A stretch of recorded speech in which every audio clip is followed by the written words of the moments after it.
elle dépendait, la parnassa sans difficulté, dans le passage Ré, dans la Torah Haftet, la parnassa sans difficulté, elle dépendait de Tikkun Abrit, c'est-à-dire Tikkun Klali. C'est-à-dire tout ce qui est respect de l'alliance avec HaKadosh Baruch Hu, c'est ça qui va donner ce qu'on dit le pain du ciel, Lechem min hashamayim. Alors Rabbeinu l'a ramené le Tikkun Klali, le Tikkun Abrit, c'est-à-dire la réparation de l'alliance, que on a dit que celui qui jette des miettes de pain, alors la pauvreté, elle court après lui, il est poursuivi par la pauvreté.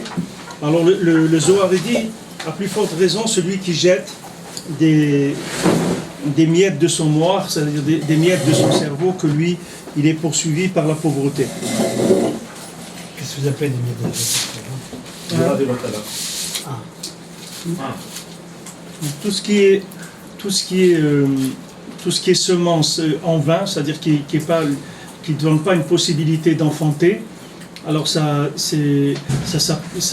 s'appelle gamabrit. Maintenant, ça ne veut pas dire, si quelqu'un n'est plus en âge d'enfanter, ça ne veut pas dire que... Il y a toujours quand il y a un rapport entre un homme et une femme juive qui sont cachères, à n'importe quel âge qu'ils ont des rapports, ça enfante toujours des âmes, ça enfante des âmes, même si ça n'enfante pas des corps, ça enfante des âmes. C'est ce que faisaient Abraham et Sarah quand c'est écrit Nefesh Asher Asu Becharan, qu'ils avaient fait des Neshamot à Haran. C'est quoi ces Neshamot? C'est qu'à chaque fois que Abraham et Sarah ils avaient des rapports, ils enfantaient des âmes. Et ces âmes, après, elles sont devenues des guérim, ils se sont convertis, ils sont venus au judaïsme. C'est-à-dire, tout rapport entre un homme et une femme juive, ça enfante des âmes. Des fois, ces âmes-là, elles viennent dans un corps, et des fois, elles ne viennent pas dans un corps. Des fois, elles viennent un peu dans un corps, pas du tout. Mais il y a toujours ce principe-là. Le cas, c'est qu'il y a un keli.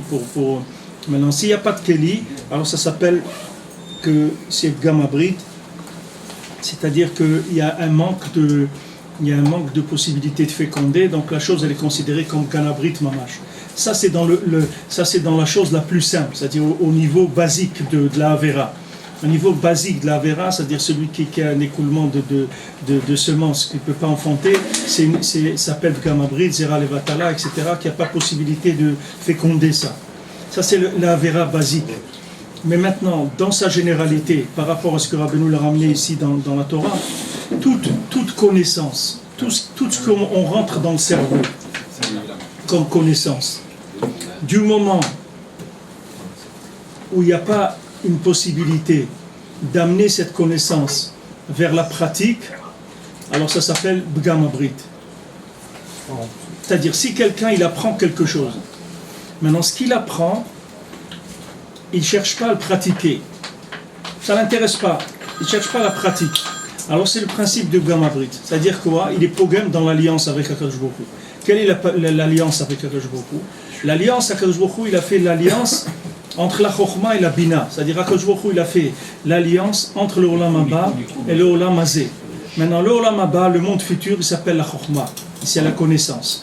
On parle ici d'une véritable connaissance. On ne parle pas de la connaissance scientifique qui est, comme on l'a expliqué au début, qui est une connaissance expérimentale.